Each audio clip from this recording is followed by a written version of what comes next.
अस्सलातु वस्सलामु अलैका या सय्यदी या रसूल अल्लाह व अला आलिका व अस्हाबिका या हबीब अल्लाह। अस्सलामु अलैकुम व रहमतुल्लाहि व बरकातुहू। मोहतरम सामीन किराम, कुदरती आफ़ात हज़रत आदम अलैहिस्सलाम से लेकर आज तक दुनिया में आती रही हैं। ये सैलाब की शक्ल में भी होती हैं, तूफ़ान की शक्ल में भी होती हैं, समंदरी तूफ़ान की शक्ल में भी होती हैं, बारिश की शक्ल में भी होती हैं और ज़लज़ले की शक्ल में भी कुदरती आफ़ात दुनिया को घेरती हैं। इसमें सबसे ख़तरनाक सूरत हाल जो है वो कैफियत जो है वो ज़लज़ले की होती है और ज़लज़ला आने की ठीक इत्तला असल वक्त जो है अल्लाह की ज़ात को ही पता है। अल्लाह ही जानता है कि किस सरज़मीन को पर कब ज़लज़ला आएगा। लेकिन मेरे नबी कमली वाले प्यारे आका हज़रत मोहम्मद मुस्तफ़ा सल्लल्लाहु अलैहि वसल्लम की पेशगोइयों में एक ये भी शामिल है कि क़ुर्ब क़यामत से पहले बाकसरत ज़लज़ले आएंगे और दुनिया के कई कई खित्ते नीस व नाबूद हो जाएंगे। अल्लाह रब्बुल आलमीन हमारी हिफाजत फरमाए और तमाम मुसलमानों को, तमाम इंसानों को इससे महफूज रखे। सामीन किराम, फिल वक्त पाकिस्तान में ये ख़बर गर्दिश में है कि वतन अज़ीज़ में 48 घंटों में किसी वक्त भी ज़लज़ला आ सकता है और एक बड़ी तबाही का सबब बन सकता है।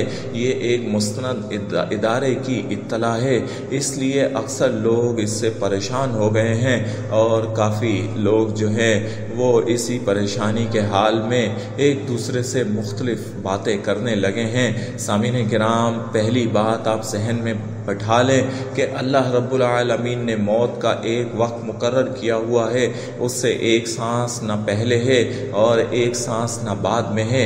आपका जो वक्त मुकर्रर है, मेरा जो वक्त मुकर्रर है वो लिख चुका हुआ है और हम एक सांस भी उससे ज़्यादा नहीं जी सकते।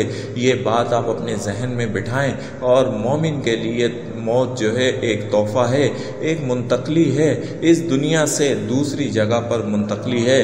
तो इसलिए मौत से खौफ मत खाएं। और दूसरा ये है कि अल्लाह को ही इल्म है और अल्लाह ही जानता है कि किस खित्ते पर कब ज़लज़ला आएगा और कितने लोग इसमें शहीद होंगे, कितने लोग मारे जाएंगे। इसीलिए आपको खौफ करने की और खौफ में मुब्तला होने की कतई कोई ज़रूरत नहीं है।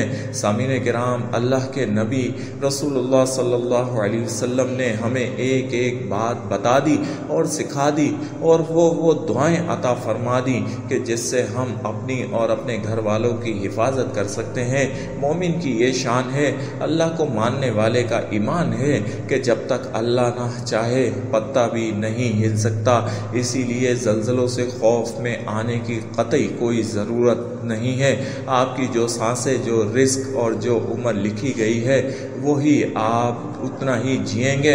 उससे एक लम्हा ना पहले होगा ना बाद में होगा। लेकिन रसूलुल्लाह सल्लल्लाहु अलैहि वसल्लम ने जो दुआएं हमें सिखाई वो दुआएं हम पढ़ेंगे तो अल्लाह के फरिश्ते हमारी हिफाजत करेंगे, हमारी निगहबानी करेंगे। इसी तरीके से आज मैं दो दुआएं आपके लिए लेकर हाजिर हुआ हूँ। एक हिफाजत की दुआ है और दूसरा आफतों से, ज़लज़लों से बचने की दुआ है।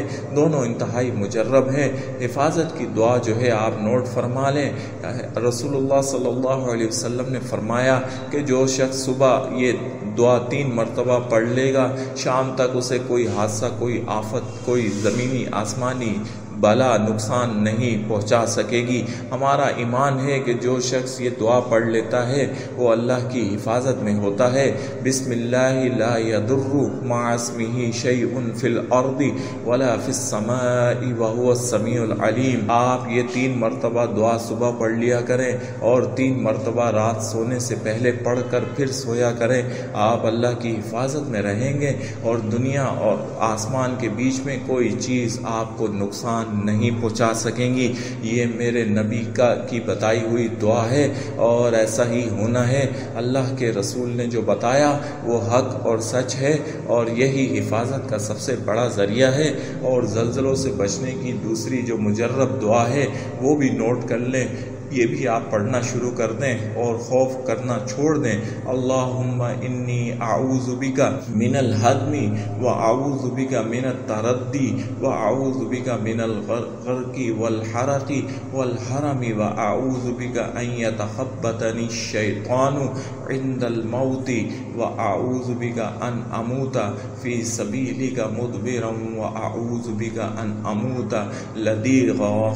اے اللہ میں تیری پناہ چاہتا ہوں اس بات سے کہ کوئی مکان یا دیوار مجھ پر گرے، اور پناہ مانگتا ہوں میں اس بات سے کہ کسی بلند مقام سے گر پڑوں، اور پناہ مانگتا ہوں ڈوبنے سے، جلنے سے، اور بہت زیادہ بڑھاپے سے، اور پناہ چاہتا ہوں موت کے وقت شیطان کے غلبہ پا جانے سے، اور پناہ چاہتا ہوں میں تیری راہ میں جہاد سے منہ موڑنے بھاگنے سے، اور پناہ مانگتا ہوں میں زہریلے جانور کے کاٹنے سے۔ یہ بھی احادیث شریف میں بتائی گئی دعا ہے، تو اس دعا کو آپ پڑھنا شروع کر دیں، اور جب تک یہ افواہیں، یہ خبریں گردش میں ہیں اور اس میں حق سچائی ہے یا نہیں ہے، اس چیز سے بے غرض ہو کر آپ ان دو دعاؤں کو پڑھنا اپنا معمول بنا لیں۔ اللہ رب العالمین آپ کی بے پناہ حفاظت فرمائیں گے، اور آپ کو کسی بھی قسم کا کوئی نقصان نہیں پہنچے گا۔